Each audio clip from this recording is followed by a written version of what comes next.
Assalamualaikum warahmatullahi wabarakatuh. Kawan-kawan TVRI Bicara, TVRI Palembang, Sumatera Selatan. Ketemu lagi dengan saya Weni Ramdiastuti.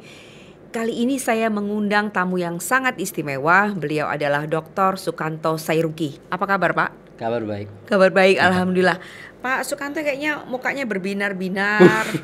Sebagai pengamat ekonomi, melihat situasi Indonesia saat ini.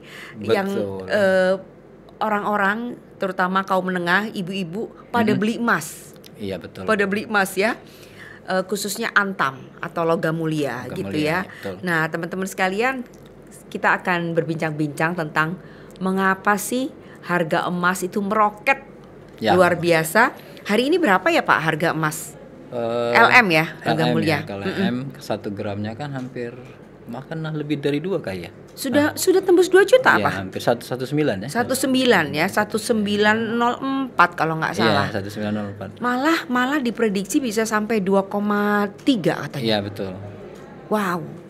Pak Kanto, ini Anda melihatnya seperti apa? Ini kondisi yang happy buat ibu-ibu, buat para investor. Iya. Ataukah justru situasi yang sebaliknya? Iya. Ya, jadi sebelum kita masuk lebih dalam gitu ya. Jadi bicara tentang gejolak emas gitu ya. Kalau kita ikuti dari data historisnya dari tahun ke tahun, kita punya catatan tahun 70. Tahun 70 itu terjadilah gonjang-ganjing politik gitu ya. Antara Amerika dan waktu itu Soviet ya. Soviet. Kemudian orang berpikirnya sudah ini yang paling aman, ini sepertinya investasinya dalam bentuk emas ya, emas.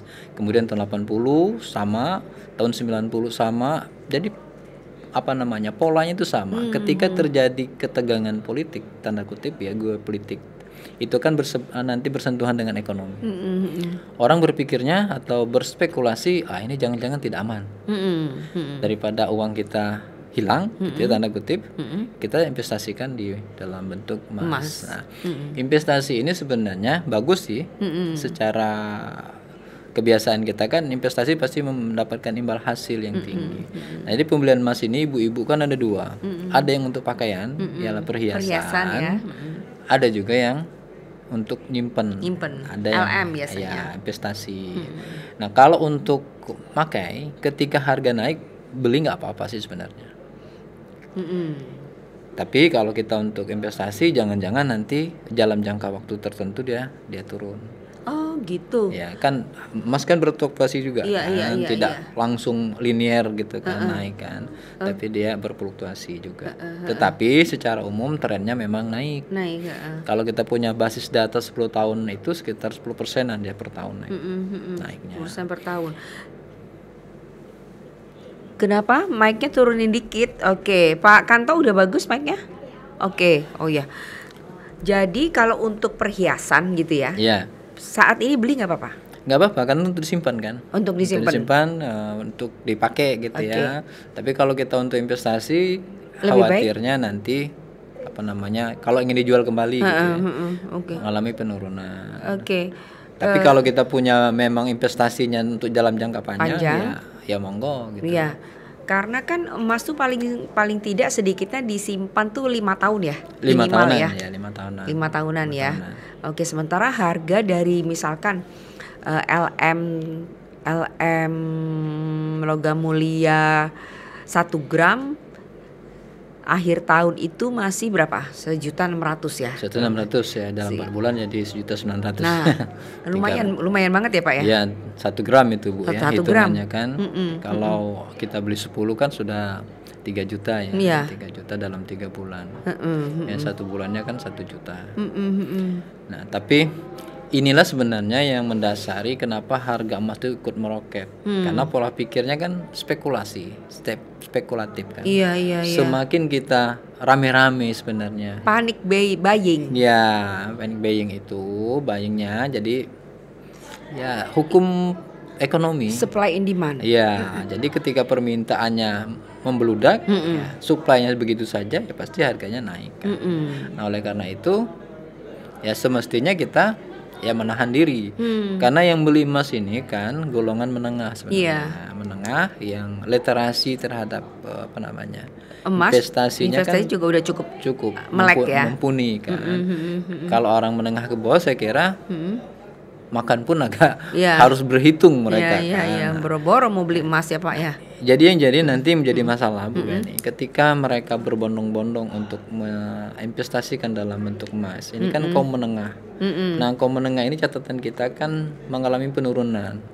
Dulu 57 juta orang, sekarang kan sekitar 47 juta orang. Dulu berapa kaum menengah ini? Sekitar tahun 2018 tuh 57-an 57 juta orang. Yang sekarang merosot menjadi sekitar 47 kalau nggak salah. 47. Itu penyebabnya kenapa ya? Karena kondisi ekonomi yang Iya, memburuk betul. ya. Karena kondisi ekonomi kan kebanyakan kaum menengah ini kan orang yang mempunyai pekerjaan formal. Formal kan. Nah, mereka sekarang bergeser ke calon kelas menengah, biasanya bekerjanya kan di sektor informal tuh. Nah inilah sebenarnya sebagai penggerak dari konsumsi kita yang tinggi itu. Jadi yang belanja jor-joran itu kan kaum menengah yang bisa apa namanya? Kalau anak muda Gen Z itu kan healing ya. Iya, Healing kan, orang yang bisa beli ya tanda kutip konsumsinya banyak itu kan bukan kebutuhan pokok saja kan, kebutuhan yang lain adalah kelas menengah. Nah, ini kalau sampai mereka juga ikut-ikutan ini, artinya kan forwardnya itu ke depannya itu kan udah cukup gitu ya. Tidak menggerakkan sektor lain ya. Tapi kalau dia bergeraknya di sektor real, ketika dia beli misalnya beras, petani hidup, ke depannya juga bisa. Oke, jadi saya ngerti maksud Pak Kanto. Jadi kalau sekarang terjadi panic buying, di mana orang berbondong-bondong beli emas, itu sebenarnya membuat mereka menahan untuk membeli yang lain, betul, gitu ya. Betul, alokasinya kan begitu kan. Alokasinya lebih banyak dihabiskan untuk membeli emas, ya. Tapi dia menahan untuk membeli yang lain. Kalau kondisinya seperti itu berarti nggak bagus buat kesehatan ekonomi kita, ya, gitu ya. Tanda kutip ya. Gitu ya. Jadi kesehatan makro kita itu malah kesehatan makronya malah terganggu, kurang bagus. Ya. Karena dia multipliernya kalau bahasa ekonominya itu efek gandanya itu kecil. Kecuali dia bergerak di ranah yang realnya itu ya, seperti membeli barang yang bisa digunakan untuk yang lain gitu kan, atau memberikan dampak ke depan Bu, memberikan dampak ke depan itu akan memberikan multiplier yang tinggi. Nah, kalau emas ini sudah dia dapat hasil selesai. Paling yang bergerak kan industri emas kan. Tapi seberapa besar industri emas itu kan? Dapat menopang kehidupan ekonomi nasional gitu ya? Iya betul. Walaupun secara data kita punya cadangan emas kan banyak Bu. Hampir 200.000 ton ya. Nah ini juga tersimpan di bawah bantal banyak gitu ya. Maka muncul, wah di rumah Pak Kanto berapa? Ini kayaknya nggak sampai tontonan Pak. Kayaknya gram-gram aja mas kawin itu. Kayaknya mas kawin aja gitu ya. Jadi kalau muncul nanti yang kita dihebohkan di awal tahun itu ya, pembentukan bank emas. Sebenarnya untuk antisipasi seperti ini, dibanding disimpan aja di rumah, tidak memberikan manfaat apa-apa gitu ya, lebih baik ditaruh di bank, disimpan, dan perbankan bisa menggulirkan kembali emas itu, dipinjamkan kembali kepada orang lain kan, tapi bukan dalam bentuk emas, itu akan menggairahkan ekonomi sebenarnya. Mending dipakai gitu kan, digelang ya udah, atau disimpan di bawah bantal tadi, atau dititipin di Pegadaian. Kalau di Pegadaian mereka masih bisa dilokasikan ke orang lain, dikelola dan segala macam ya. Tapi kalau kita simpan sendiri, ya tidak memberikan efek apa-apa sebenarnya, hanya sebagai alat penimbun kekayaan. Iya betul, penimbun kekayaan pribadi.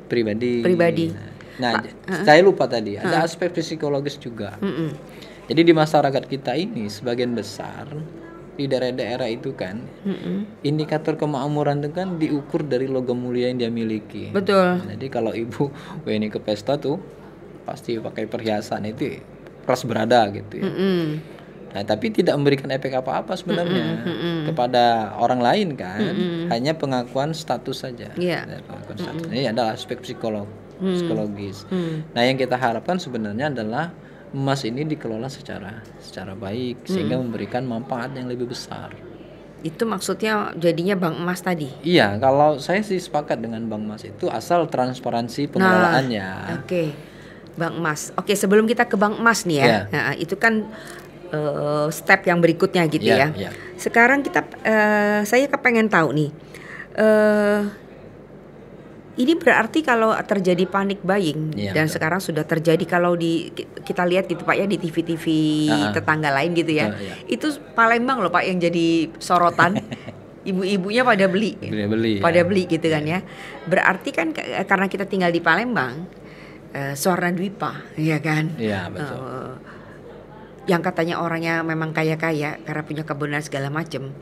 Apakah salah kalau memang banyak kemudian menghabiskan uangnya atau mengalokasikan investasinya sebagian besar di emas pada saat ini?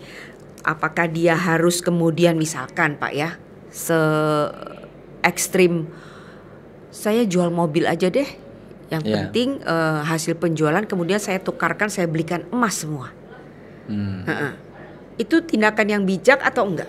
Nah, jadi memang fenomena yang seperti ini kan acap kali terjadi gitu ya. Ketika tadi tanda kutip orang melihat ekspektasi. Jadi dulu ada cerita seorang ekonom itu namanya Keynes yang bergerak dari ekspektasi.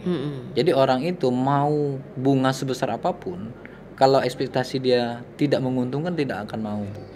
Nah ini kan kita bicara harapan. Orang melihat 2 bulan 3 bulan ke depan, nah ini kayaknya nggak bagus nih untuk investasi ini. Udah saya di emas saja gitu ya. Tapi kalau sampai menukarkan mobil dengan emas itu tentu tidak bijak kan, Bu. Itu dan ekstrim ya Pak ya. Ekstrim itu. Dan ada juga sebenarnya Bu pengaruh dari perbaikan harga komoditas. Nah, ini kan kaitan erat nanti dengan kurs rupiah. Iya. Jadi kurs rupiah ini kan saat ini terdepresiasi ya. Jadi berapa Pak? 17 ya? 17.200 malah Bu. Udah 17.200. 17.200. Bagi kita sebagai negara pengekspor, ini kan bagus sebenarnya. Karena komoditas kita itu di luar negeri kan bisa bersaing. Karena harganya lebih murah, lagi murah. Nah, ini petani kita kan sawit, karet, sedang tadi happy-happynya tuh menikmati. Sama seperti tahun 98, petani karet itu happy dia. Petani merica happy. Sampai petani kopi dari 6.000 jadi 36.000. Karet dari 4.000 jadi waktu itu 15.000. Karena kurs yang melemah ini kan. Nah, ini juga kemungkinan ya kalau di daerah mendorong orang untuk mengalokasikan pendapatan yang naik, tanda kutip cuma-cuma tadi dengan investasi emas. Itu bisa terjadi. Atau kalau di daerah perkotaan yang basisnya bukan pertanian, bisa FOMO itu ya, phishing of missing out itu. Jadi ikut-ikutan dia nggak mau ketinggalan lah pokoknya beli emas saja, serbu aja, geruduk aja kan. Yang penting kita dapat emas. Ini yang berbahaya sebenarnya, yang kedua ini. Tetapi kalau yang tadi karena limpahan rezeki, pelemahan kurs rupiah terdepresiasi, mereka investasikan ke emas, saya kira lumayan bagus ya, lumayan bagus untuk mereka, karena mereka kan ketika karet turun, kalau masih ada emas, anaknya mau sekolah ya jual emas gitu. Investasi ke depan lebih clear gitu di mereka. Nah, saya kira ada korelasi juga Bu, antara perbaikan harga komoditas tanda kutip karena diuntungkan dengan melemahnya rupiah. Biasanya kan orang kampung, orang desa seperti ibu saya gitu ya, udah ini harga karet dari 10.000 jadi 16.000, ada margin 6.000 per kilo kan. Ya, ini saatnya untuk nabung emas. Nanti kalau mereka butuh dijual kembali kan emasnya kan. Jadi investasi yang tanda kutip hitung-hitungan yang sangat sesederhana itu gitu bagi orang-orang desa. Tapi kalau orang kota biasanya cenderung pada FOMO tadi. Nah, kemudian jadi ini boleh dibilang kalau mereka yang punya kebun karena menikmati terdepresiasi rupiah tadi itu justru bagus ya? Iya, karena mereka alokasikan untuk itu kan. Untuk beli emas ya, untuk investasi. Begitu mereka perlu duit cash untuk dijual kembali dan segala macam. Tapi kalau kita mencegah orang kota mau beli emas kan ya nggak bisa juga ya? Ya nggak bisa kan. Ya. Nah, tapi kemudian literasi apa yang bisa kita berikan kepada orang kota nih? Yang kemudian kan kalau mereka tahu gitu bahwa dampaknya itu bisa sampai mengganggu ekonomi, menopang ekonomi Iya, itu literasi gimana tuh Pak? Jadi memang kebiasaan kita ya turun-temurun tadi emas tadi kan merupakan simbol kemakmuran. Iya. Memang dari teori lamanya itu semakin banyak emas terkumpul semakin makmur suatu daerah, suatu bangsa malah di teori dalam ekonomi itu. Kita tidak bisa memang halangi karena selera kan tidak bisa diperdebatkan. Iya. Orang mau ini terserahlah gitu ya. Dalam beberapa jurnal dengan bikin juga. Yang paling bisa dilakukan adalah kita mengedukasi kalau tidak perlu dengan emas gitu ya. Dan ekonomi sedang baik-baik saja. Kita harus memastikan dulu pondasi ekonomi. Orang beli itu kan kalau orang menengah tadi kan karena mereka kalut. Nah, jadi kita harus mengurangi kekalutan itu gitu ya. Memberikan rasa aman kepada mereka dan Bank Indonesia juga sebagai pemilik otoritas ya. Kursnya jangan terlalu lemah gitu ya. Jangan terlalu lemah, jadi intervensinya biasa lewat Bank Indonesia gitu kan untuk kurs. Kemudian pemerintah juga harus tetap menjaga daya beli. Dengan kalau ini kan menengahnya sudah ke emas, yang tidak menengahnya kemana? Artinya harus diberi stimulus yang kurang menengah ini. Kalau ada PKH ya silakan PKH, makan bergizi ya silakan gitu kan. Ada juga BLT ya, untuk mengimbangi tadi Bu. Jangan sampai jomplang konsumsi emas dengan ini agak jomplang, itu kan agak susah. Nanti akan muncul gap malah, ketimpangan gitu. Kan pemerintah harus sebenarnya saat ini segera memprioritaskan. Kan kita sudah benar nih, sudah dilakukan efisiensi nih. Karena pemerintah menganggap ya ini kayaknya banyak yang dihambur-hamburkan tanda kutip ya. Efisiensi terkumpullah sekitar 300-an triliun kan. 300 Buat dan triliun. antara. Ya. Ada yang dikelola dan antara, ada yang di-split ke. Nah, uang yang terkumpul ini sebenarnya harus segera dieksekusi. Kalau enggak ya susah kita. Jadi di satu sisi kita terhambat gitu ya, pola konsumsi kita yang berubah tadi secara drastis. Ini harus kita imbangi, jangan sampai jomplang dia. Kalau konsumsi ini jatuh beneran, ya, akan berpengaruh terhadap ekonomi secara makro. Karena memang kalau kita lihat struktur ya, dari struktur PDRB, struktur PDB kita, dari sisi pengeluaran itu kan konsumsi itu sekitar 60% menopang pertumbuhan ekonomi dunia kan. Jadi kalau ini nanti tergerus tanda kutip ya, dipastikan ekonominya mandek. Jadi bablas lagi kita.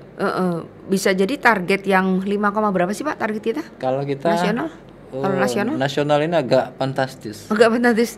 Nggak mungkin maksudnya. Di 2029 itu Pak Prabowo kan 8%. Sulit ya Pak ya? Kalau dibilang sulit ya sulit. Kecuali ada import yang lebih kuat ya. Nah, tapi ini kan agak berseberangan dengan kebijakan yang di awal, efisiensi. Gimana mau 8% kalau efisiensi? Ya, mestinya efisiensi harus diprioritaskan gitu. Jangan pukul rata gitu. Kalau pilih-pilih ya Pak ya? Iya, betul. TPRI memang tugasnya misalnya SPPD-nya kunjungan ke daerah. Terus disamakan dengan yang memang kunjungannya nggak ada gitu kan. Ya nggak bisa, TPRI mati suri dia. Nah, artinya harus dipilah dan dipilih gitu kan. Harusnya dibuat dulu itu diukur. Jadi antar dinas pun beda mungkin. Jangan dipotong. Skala prioritasnya. SPPD-nya 90% yang kurang Pak. Kalau memang kerjaannya cuma hanya penyuluh misalnya kan itu kan ke daerah terus kan. Kalau mereka nggak dibatasi, iya harus nyuluh. Makanya harus dipilah dan pilih. Kalau itu tepat, saya kira ekonomi kita bisa on the way lah gitu ya. Oke, karena Pak Sukanto ini kan juga seorang ekonom, jadi menarik juga ya ketika Anda tadi bicara soal 8% tapi kemudian diawali dengan efisiensi yang boleh dibilang kata orang Jawa itu gebiah uyah. Ya kan pukul rata semuanya. Nah, kita udah mau masuk semester kedua kan gitu ya? Ya betul. Apakah kemudian dengan melihat kondisi ekonomi yang saat ini akan berpengaruh kemudian ada kebijakan baru? Kansnya ada nggak Pak dari pemerintah melihat kebijakan itu kan fleksibel dari ini ya? Jadi kalau momen seperti ini yang kita perlukan kan reform. Artinya kita harus melihat kelemahan kita sebenarnya. kalau misalnya tarif yang dilakukan oleh Pak Donald Trump itu memberatkan, ya kita lihat kita harus diversifikasi tujuan ekspor. Kan kita kalau Sumsel hanya 5% tah Cuma 5% ya? ke Amerika itu. Kalau nasional kan 10%. 10%. Dan kalau Sumsel Bu, secara data sebenarnya kontribusi ekspor dan perdagangan luar negeri terhadap PDRB itu kan hanya sekitar 16%. Jadi kalau kita hitung-hitung sederhana, kan kontribusi 16% nih. Yang ke Amerika 5%, artinya kan 16 bagi 5, sekitar 3% aja kita pengaruhnya tuh. Kalau kita loloskan aja Amerika. Tapi kita harus mengganti dengan negara lain tujuan ekspor. Selain kan yang kita ekspor ke Amerika itu kan kebanyakan dari karet ya. Kalau Sumsel kan dari bahan karet ya. Ada juga sawit. Tapi yang paling besar kan ke Tiongkok. Tiongkok itu hampir 22% kita ke Tiongkok, terus ke Korea Selatan ya, kemudian ke India. Nah, yang kita khawatir sebenarnya kalau saya pribadi, ketika terjadi perang dagang itu antara Amerika dan Tiongkok, ini kan sama-sama jantungnya ekonomi dunia. Yang pertama Amerika karena dia uangnya dipakai, kursnya itu dolarnya di mana-mana. Sementara Cina ini diekspansikan, ekspansi produk dengan ATM itu kan, amati tiru modifikasi itu kan, sehingga mereka bisa menjual lebih murah harganya kan. Kalau mereka ini selalu bersih tegang, kemungkinan akan berpengaruh, dampaknya besar ke kita, terutama Tiongkok. Karena Tiongkok ini kan dengan jalur sutranya itu produk-produk kita terutama batu bara habis kita. Karena hampir semua produk batu bara kita kan diekspor ke Tiongkok dan India kan. Padahal penopang kita paling besar tuh tambang. Kalau Sumsel ya kita hidup mati kita di tambang. Karena tambang itu kan sekitar 50% kalau Sumsel kan. Batu bara itu. Jadi kalau itu terganggu ya pasti secara makro ya kita ikut batuk juga, bukan batuk mungkin batuk darah langsung batuk gitu. darah langsungnya serem juga ya Pak ya. Kalau Tiongkoknya terganggu, tapi kan Tiongkok kan ngelawan ini, ngelawan Amerika. Ganti dia 125% ya kan. Lagi dia akan menggunakan apa namanya balasan ya, jadi balasan. Kalau kita kan negosiasi. Kalau mereka menggunakan terminologi balasan. Nah, melawan dia karena Cina ekspor dia ke Amerika itu kan hanya 15% saja. Artinya 85% kan ke negara lain. Kalau mau kasarnya ya udah dibuang aja 15%. Kami cari kok negara lain yang mau nerima. Amerika yang susah. Karena Amerika akan kehilangan pasokan kan. Kalaupun barang itu masuk harganya pasti lebih tinggi kan. Jadi misalnya kita ekspor pisang ini ke Amerika misalnya secara sederhana. Satu tandan misalnya 1.000 rupiah. Kemudian kita dikenakan tarif ketika masuk ke Amerika itu kan 32%. Maka harga pisang itu kan 1.300 kan. Amerika rakyatnya juga yang akan menanggung itu sebenarnya, menanggung selisih itu kan rakyatnya. Akibatnya apa? Amerika akan terjadi inflasi. Kalau Amerika inflasi bahaya dunia. Iya, jadi batuknya dia itu sengsaranya kita. Gitu.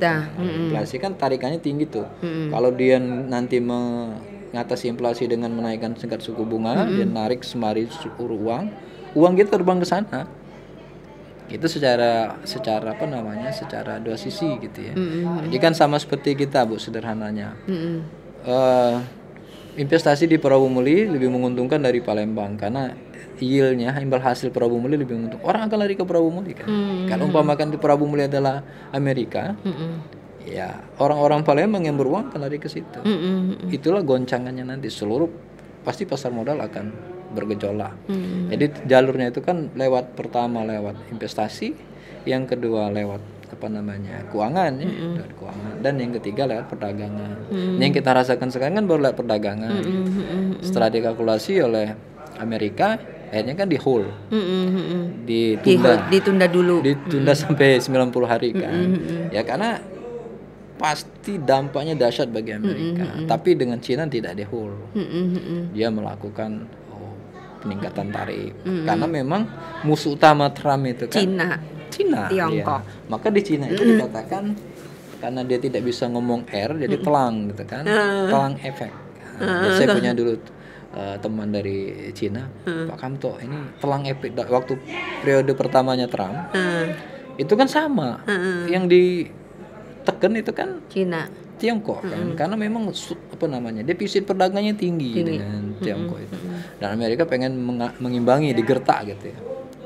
Kalau ini, tapi Cina tahu kelemahan mereka kan?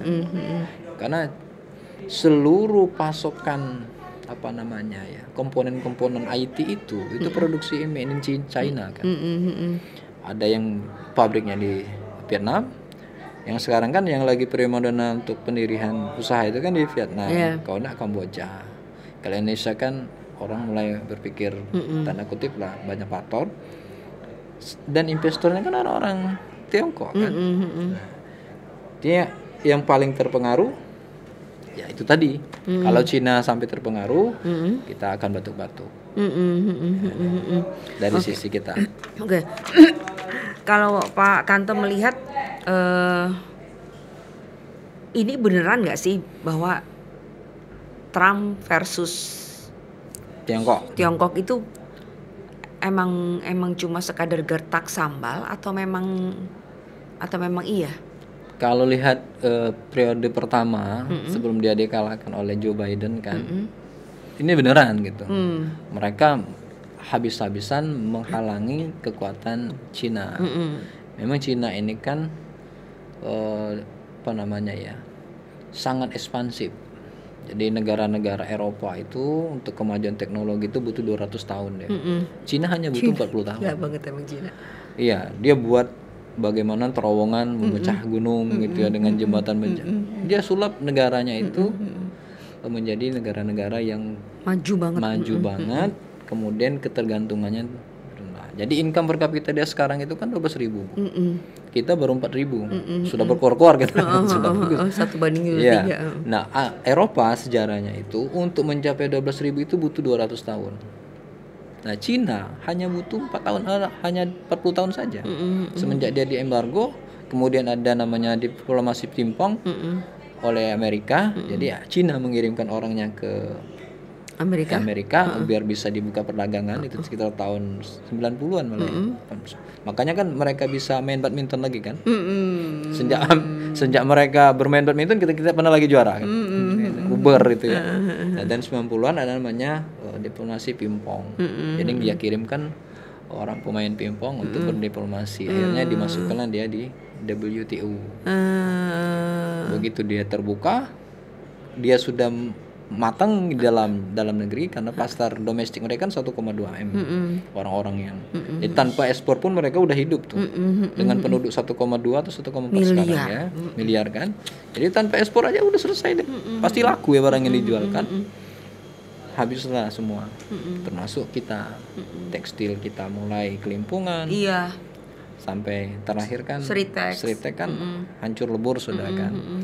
Nah, termasuk pabrik-pabrik alas kaki juga yang banyak relokasi kan. Relokasi dulu kan Jabodetabek tuh, Jakarta, Bogor, Tangerang ya, Bekasi. Nah, Bekasi Tangerang kan sebagai startleadnya kota Bogor itu adalah industri. Banyak pindah ke Vietnam maupun Kamboja. Yang investornya rata-rata orang Tiongkok. Nah, ini kacamata kita. Kalau tanya serius Bu. Nah, tapi Tiongkok tahu dia kelemahan Amerika ini. Jadi dengan mudah boleh dibilang dia balas ya? Ya balas dia balas ya. Dengan balasnya itu retaliasi ya, kalau istilahnya itu kan retaliasinya. Kalau kita kan negosiasi, dia retaliasi. Retaliasi. Ya retaliasi, artinya dia membalas dengan hal yang sama. Gitu ya. Siapa yang kuat nanti? Nah, tapi kalau ini terus terjadi, misalnya Cina 124, kemudian Amerika naik 89 ya kalau nggak salah, berapa sih? Lupa saya. Ya, terakhir kan 100 lebih kan? 100 lebih juga ya. Balas-balasan terus. Nah, ini akan berdampak kepada kedua negara ini. Sementara kedua negara ini tanda kutip jantungnya dunia saat ini. Jadi kalau dia batuk ya selesai kita. Serem ya? Agak serem sebenarnya. Makanya pengamat menyatakan ya pertumbuhan ekonomi kita mungkin untuk saat ini sekitar 4,5. 4,5 aja udah bagus ya? Udah bagus. Jadi lembaga pembuat proyeksi seperti IMF, ADB, World Bank itu sekitar 4,5. 4,5. Kalau kita Indonesia. melihat negara-negara di Asia Tenggara berapa tuh rata-rata? Kalau mereka memang tidak terlalu tinggi kecuali India dan Cina kan. Kalau Singapura itu 2% aja sudah cukup deh. Oh itu kenaikan, bukan kenaikan, target pertumbuhan ekonomi itu bergantung pada kondisi masing-masing ya. Kalau Jepang tuh malah 0,5, tapi basicnya memang tinggi Bu. Misalnya saya punya pendapatan 100.000, saya naik 10%. Berapa sih? 1.000. Jadi sekitar 110.000 kan. Ibu punya penghasilan 1 juta, kenaikan ibu 0,5%, lebih besar ibu kan. Nah, basicnya ini yang sangat menentukan. Jadi Jepang itu malah negatif ya. Ya tapi memang basic datanya kan tinggi Bu. Income per kapitanya kan di atas 20.000 US dollar. Jadi walaupun naik kecil aja, lumayan itu, lumayan tinggi. Pak Kantong, kalau melihat kondisi kayak gini, rasanya frustasi nggak sih sebagai pengamat ekonomi, sebagai dosen gitu ya? Masih adakah secercah harapan cahaya di depan sana? Kalau kita ekonomi itu harus positif Bu. Oleh karena itu filosofi kita menggunakan grafik. Itu kan dia kuadran pertama. Kuadran pertama. Iya, kuadran pertama itu Apa kan maksudnya? harga positif, kuantitas positif. Oh iya, oke. Jarang kan kita yang gunakan yang di bawah kan. Itu menandakan ekonomi itu harus optimis. Harus optimis. Harus optimis. Kalau kita tidak optimis ya arahnya belok Bu. Jadi kita sebisa mungkin optimis. Kita memprediksi bisa saja salah, tetapi biasanya directionnya, arahnya itu relatif benar gitu ya. Karena jarang sekali seorang proyektor tanda kutip ya, proyeksi yang memproyeksikan itu benar 100%. Tetapi biasanya sign-nya benar bahwa ekonomi akan relatif melambat dengan kisaran ini. Tapi kalau persis angkanya itu jarang terjadi. Nah, standar error-nya kan tinggi kan. Jadi kalau saya tetap Optimis. Tapi ada hal-hal yang harus dibenahi. Hal yang pertama bukan mungkin ya harus dilakukan adalah kita harus lakukan transformasi. Transformasi. Gimana Jadi, maksudnya? Kalau di dalam RPJP, gitu, jadi rencana pembangunan jangka panjang yang telah disusun itu, kan transformasi ada 3. Yang pertama transformasi secara ekonomi, transformasi secara sosial, dan transformasi secara tata kelola. Nah ini harus kita bumikan, gitu ya, 3 transformasi ini. Jangan hanya diucapkan, gitu ya. Terutama transformasi transformasi tata kelola. Salah satu cirinya adalah transparansi. Transparansi ini penting banget. Setelah transparansi ada accountability. Bisa dipertanggungjawabkan. Nah 2 unsur itu saja sudah cukup kalau diseriusi gitu. Jadi transparan, kemudian bisa dipertanggungjawabkan. Nah yang jadi masalah kan kadang-kadang kita setengah meja gitu ya. Transparansinya meja atas sama meja bawah nih. Nah ini agak susah gitu. Jadi transparansi yang model utama. Dan misalnya biasanya orang beranggapan kepada meritokrasi. Meritokrasi itu kan orang tepat untuk jabatan yang tepat. The right man in the right place. Kalau bahasa ininya. Tapi kalau ininya dikatakan sebagai meritokrasi. Berdasarkan kompetensi, bukan berdasarkan kedekatan. Kalau kita kan. Tapi masih jadi PR itu Pak. Ini yang menjadi catatan kita. Makanya tata kelola tadi kan harus dimulai dari situ dulu sebenarnya. Jangan PAD terus gitu, putra ASI daerah gitu. Kan PAD terus, putra ASI daerah, putri ASI daerah gitu ya, PAD dan PAD lagi. Ya. Tapi kita harus menapak ke depan. Yang kedua ada transformasi ekonomi. Kita tidak bisa business as usual. Begini-begini aja. Orang sudah punya aturan, regulasi pemanasan global. Artinya batu bara itu kan akan shutdown suatu saat. Artinya kita harus cari alternatif ekonomi. Jangan sampai ketika tutup baru kita berpikir gitu. Pelimpungan ya. Pelimpungan. Nah, dan yang ketiga transformasi sosial. Transformasi sosial ini ya bicaranya banyak hal yang kena aspek sosial, kemiskinan, ada yang ekstrim. Nah, yang terakhir penting adalah inclusive growth, pertumbuhan yang inklusif. Artinya pertumbuhan yang Terbuka, dinikmati ya. oleh Semua. semua lapisan. Kita bisa tumbuh 10%, tetapi pertanyaannya siapa yang menikmati? Ya kan bukan artinya bukan tingginya yang kita highlight, tetapi kemerataannya. Jadi kalau kecil, kalau merata kan dinikmati bersama. Tapi kalaupun tinggi, tapi hanya menikmati segelintir orang, pasti jurangnya itu semakin jauh, semakin dalam. Apalagi dengan harga emas kayak gini, berarti gap antara mereka yang punya dengan yang enggak semakin kelihatan dong Pak. Itu gimana caranya? Nah ini, jadi perilaku tadi tanda kutip ya, perilaku untuk membeli emas itu kan dikotomi sebenarnya. Yang kalau perkotaan pastilah kelas menengah dan non kelas menengah gitu ya. Kalau ini terjadi ya tetap tadi kita khawatirnya malah larinya ke ketimpangan gitu ya, ketimpangan sosial itu menimbulkan efek yang macam-macam lagi ya. Lebih berat lagi. Lebih berat lagi. Multidimensi sifatnya kan. Iya. Ketimpangan sosial. Tapi mudah-mudahan tidak sampai ke situ lah. Pasti dalam jangka pendek ini terhenti. Gitu. Ini kan euforia saja. Berapa lama kira-kira euforia ini? Ya tergantung dari ketegangan tadi. Tapi biasanya ketegangan itu kalau secara sejarah itu kan paling berlangsung 3 purnama atau 4 purnama. 3 purnama, 4 purnama. Akan melakukan adjusted, penyesuaian kan. Adjust ya. Iya, orang sudah menemukan jalannya gitu kan. Kalau ini jalannya buntu, kalau bahasa kita itu jalannya tidak bisa dilewati ya akan alternatif lain. Tiongkok juga sama, dan Amerika juga saya kira dengan penasihat ekonominya yang ada akan selalu berhati-hati karena akan menjadi bunuh diri bagi mereka. Jadi mereka ini mengandung aliran gitu ya, mazhab proteksionis ya. Ya, proteksionisme. Jadi dia memprotek diri. Caranya bagaimana? Ya jangan sampai produk orang datang ke kita. Tapi kan dalam era yang globalisasi nggak bisa. Nanti harga iPhone bisa sampai berapa ribu dolar ya. Dan mereka juga kalau kita lihat catatan agak kurang fair juga karena diperhitungkan mereka itu kan yang fisik, barang saja ekspor Pak. Tetapi royalti yang kita bayarkan kepada mereka enggak mereka hitung. Misalnya kita menggunakan Microsoft, kita bayar, bayar itu kan bukan fisiknya doang kan. Betul. Kita menggunakan AI, kita menggunakan ini. Saya kira kalau dibuat balance antara yang jasa sama yang barang ini seimbang lah. Surplus kita itu, kita surplus dalam barang-barang komoditas, mereka surplus dalam jasa. Kalau di combine, saya kira nggak sampai 18 juta, 18 miliar dolar itu. Paling kita selisihnya 1 atau 2 dolar, 2 juta saja gitu dolar. Nah itu tidak dihitung, mereka hanya melihat, wah ini banyak nih barang-barang China yang datang ke kita, tetapi mereka tidak menghitung berapa banyak barang mereka yang digunakan, yang orang harus bayar gitu ya.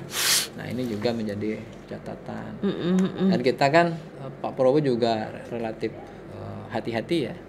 Kan kita sudah mengutus 3 orang ke Amerika. Menko ya, Menkeu ya. Ya untuk negosiasi bukan repetiliasi tadi. Jadi kita tidak melawan kita. Bebas pelembang gitu kan. Kita harus negosiasi. Karena kita ya suka damai ya. Tapi kalau ini retaliasi tadi ya, seperti Cina dibalas. Kita kalau membalas-balasan kayak gitu nggak kehitung lah. Kita nggak punya kemampuan untuk itu kan. Nggak apple to apple. Susah. Mati kita. Industri senjata dihentikan, pesawat kita nggak bisa terbang semua. Gawat itu. Mereka paling nggak bisa makan sawit kan. Kalau kita nggak bisa terbang semua pesawat kita. Jadi catatan. Nah yang agak ini saya lihat data tadi di Bloomberg, yang paling terpukul sebenarnya Singapura. Oh Singapura justru. Karena Singapura ini dia kan mengandalkan trade. Perdagangan jasa kan. Jadi ekspor dia ke Amerika itu sekitar 127 surplusnya tuh. 127 miliar dolar. Dia surplus dengan Amerika. Dan dikenakan tarif yang tinggi, ya mati mereka. Jadi proporsi terhadap PDB mereka itu hampir 70%. Kalau kita kan hanya sekitar 20% ya. Jadi kalau 20%, ekspor 22% kita. Total ekspor kita terhadap PDB kita kan 22% ya. Kalau kita kita lihat data kita yang ke Amerika kan 10% tuh. Artinya imbasnya itu kan secara realnya Bu sekitar 2,2% saja. Ya. Kalau Singapura itu kan 70%. Pak Kanto, itu berdasarkan apa sih Trump tuh bikin kebijakan kayak gitu beda-beda setiap negara? Tadi berapa besar dia rugi? Jadi kalau saya dengan Bu Weni saya rugi 10.000.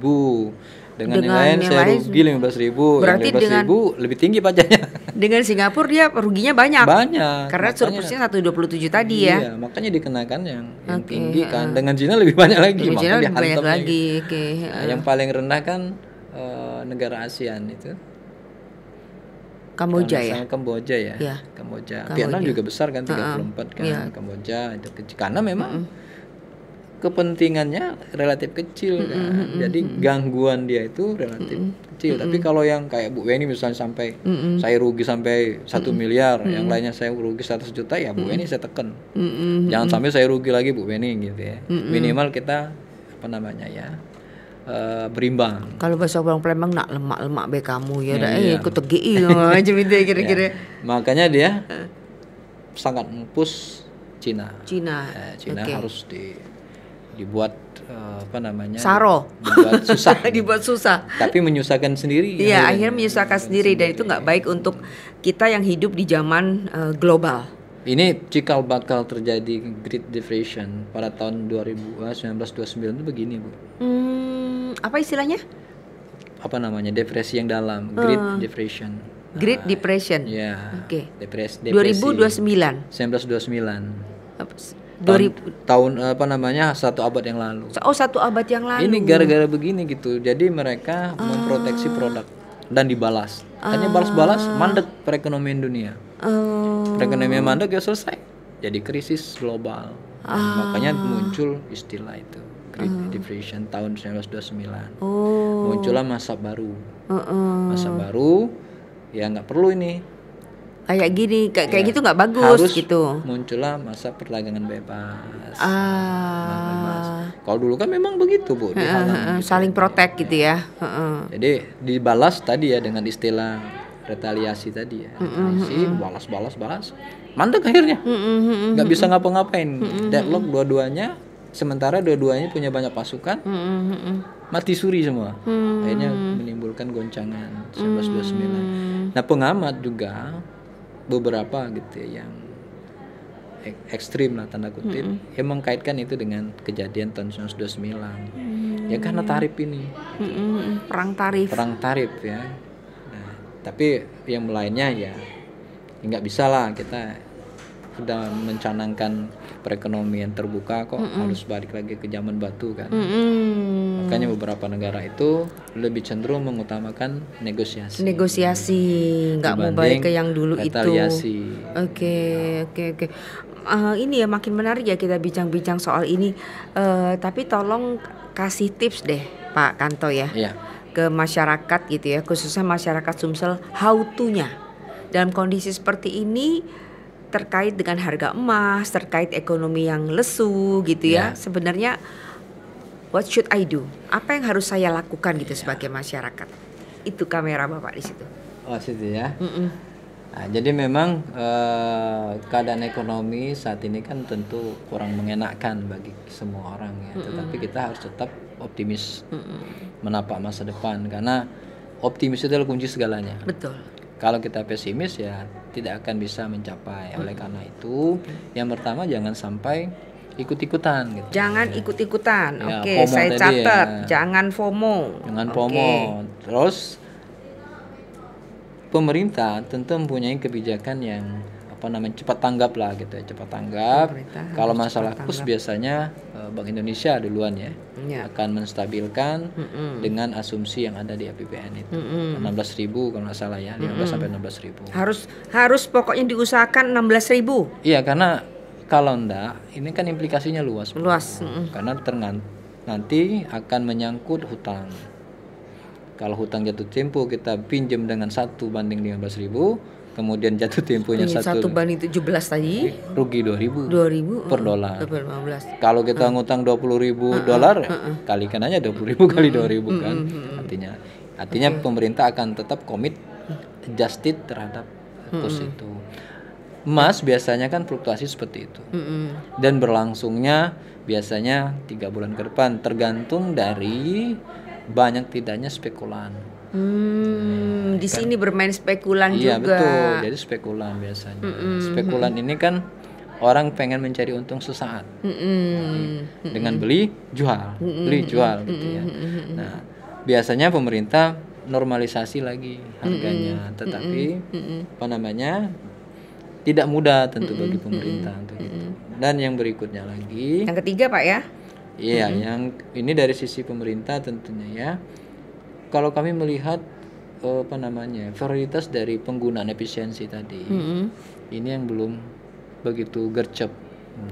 Ini efisiensi boleh sih, tetapi jangan sampai mengencangkan ikat pinggang, tapi kita sulit bernapas. Gitu. Nah, Ya.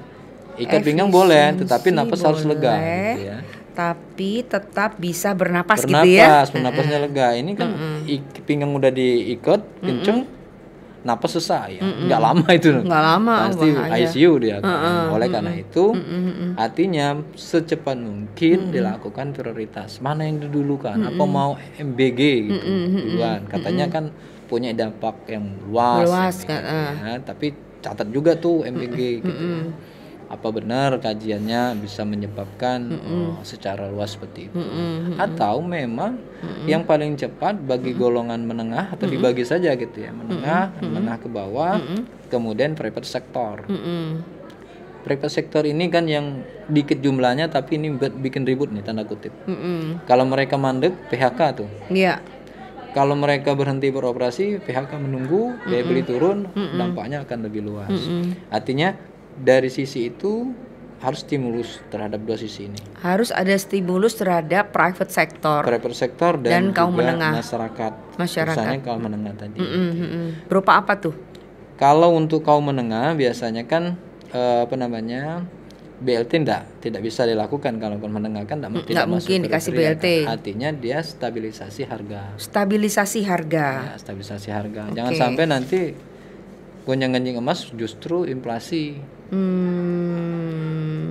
Oke. Nah, kalau terhadap pelaku usaha seperti biasanya stimulusnya kan dalam bentuk perpajakan ya. Pajak. Atau kemudahan berusaha. Dari sisi itu ya, dari sisi. Nah, masyarakat kelas menengah karena mereka ini sangat tergantung gitu ya, perlu dilakukan memang mau suka tidak suka itu kan harus dijaga daya belinya jangan sampai turun. BLT kalau enggak mereka tidak punya daya beli. Jadi sepakat tidak sepakat ya, BLT itu adalah jaring pengaman sosial pertama gitu, GPS gitu ya. BLT-nya tapi bukan buat kelas menengah. Bukan untuk yang bawah kan? Harus bawah. Kalau menengah kan nggak masuk kriteria Bu. BLT itu sampai bulan April aja belum ada. Nah itu. Iya kan? Sementara konsumsi kan harus jalan. Ini kalau dicacah di survei di Maret kemiskinan naik lagi tuh. Naik lagi. Kalau begitu kan, artinya kita harus menjaga irama itu, orkestranya itu harus harmoni gitu. Jadi pemerintah, private sektor, masyarakat harus tetap sama-sama jalan. Efisiensi tadi boleh, tapi jangan sampai tadi. Nah ini juga efisiensi infrastruktur kan habis-habisan. Gitu. Padahal infrastruktur tidak selalu buruk. Gitu. Bisa ada yang bersifat padat karya. Betul. Ya kalau padat karya artinya kan membuka peluang untuk pekerjaan. Nah ini harus segera. Ini kan sudah bulan April toh. Bulan April. Nah kita lihat nanti pertumbuhan ekonomi TW1 berapa. Kalau Sumsel kan sekitar 4, berapa ya, 4,8 atau 4,9. Menurun dari sebelumnya kalau nggak salah. Kalau Desember kemarin 5,03 ya. Nah kita tertolong oleh momen Lebaran. Dan ini terus pemotongan tarif listrik kemarin ya. Jadi gratis kan 50% ya. Jadi mungkin kita 4,9 sampai 5,1 lah masih. Yang Sumsel atau nasional ya? Sumsel dan nasional biasanya beririsan ya. Nah, tapi ke depan itu agak warning juga bagi kita. bagi kita. Dan yang menjadi masalah kalau Sumsel itu 2025 itu target RPJMD-nya itu 7% loh. Pertumbuhan ekonomi. Itu yang bikin kepala Pemda itu mau pecah tuh. Bagaimana caranya dari 2% jadi 7%. Dari 2% jadi 7. Dari 5 menjadi dari 5 jadi 7. Jadi kan ada margin 2% kan. Sementara trennya kan selama ini kan hanya sekitar 5,1. Itu kalau nggak tercapai gimana, Pak? Ya revisi. Paling direvisi targetnya kan. Tapi jadi catatan juga. Artinya bisa saja diserang di lawan politik kan. Tidak optimal. Ya. Ini agak seperti pedang bermata dua. Jadi 3 itu aja dimainkan gitu. Dari sisi pemerintah tadi kendalikan, dari sisi masyarakat menengah stabilisasi harga, itu kan bisa mencakup kelas menengah dan di bawahnya kalau stabilisasi harga ya. Kemudian untuk kaum private sector ya tadi keringanan berusaha, pokoknya kepastian berusaha.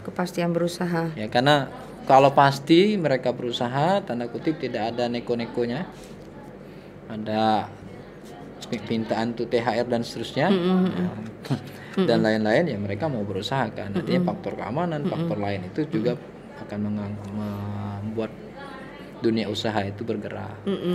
Jadi usaha itu kan mau bunga setinggi apapun, kalau mereka masih untung, mereka akan tetap bisa jalan. Tetapi kalau ada riak-riak yang kadang-kadang tidak ada di pembukuan, itu yang riak-riak nggak ada di pembukuan. Ya, tidak ada di pembukuan kan, Bu, yang begitu-begitu kan, seperti tidak bisa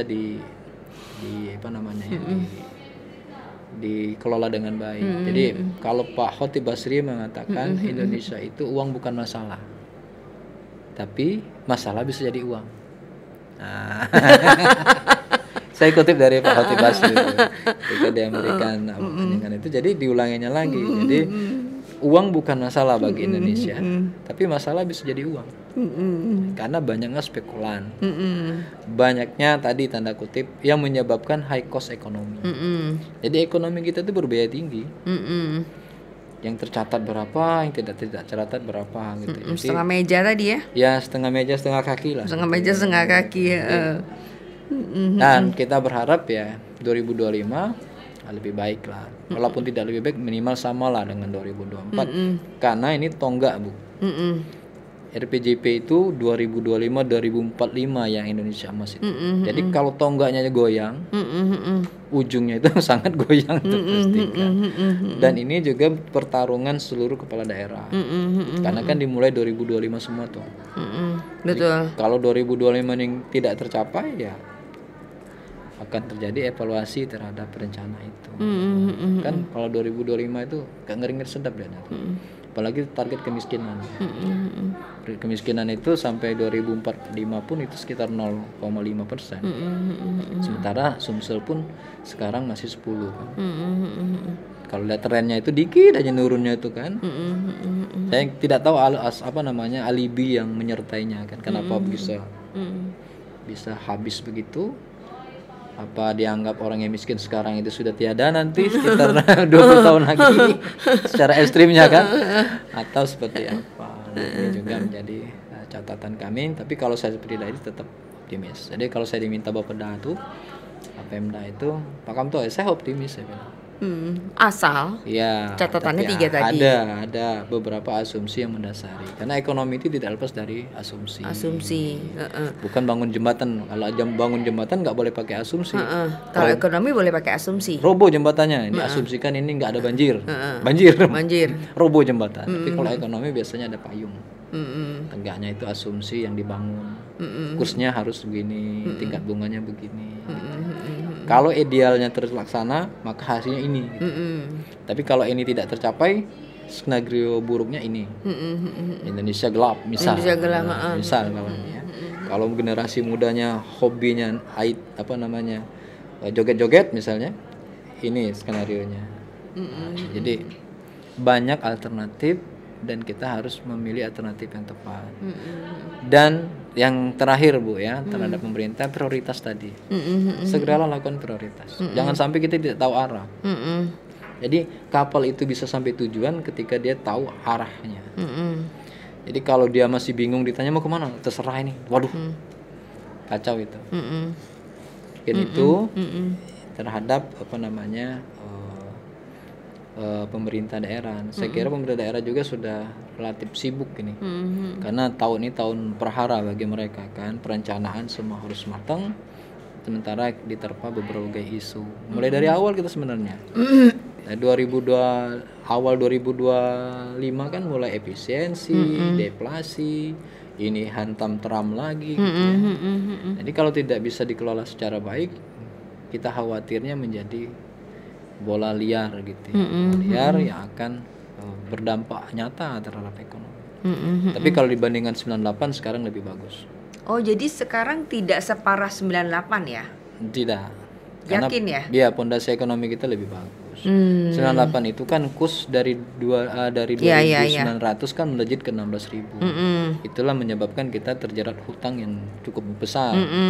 Karena kita harus bayar kan 3 kali lipat, 4 kali lipat hutang. Kalau sekarang kan kita bergesernya dari 15 ke 17 atau 16 ke 17. NPL kita non performing loan atau kredit macet kita kan masih 4%. Dulu kan 27%. Masih jauh lah pokoknya kalau kita head to head lah gitu. Jadi pola dari ekonomi 98 dengan sekarang itu sangat berbeda. Jadi tidak bisa disamakan. Wih, Pak Kanto, saya jadi belajar ekonomi lagi. Ya, betul.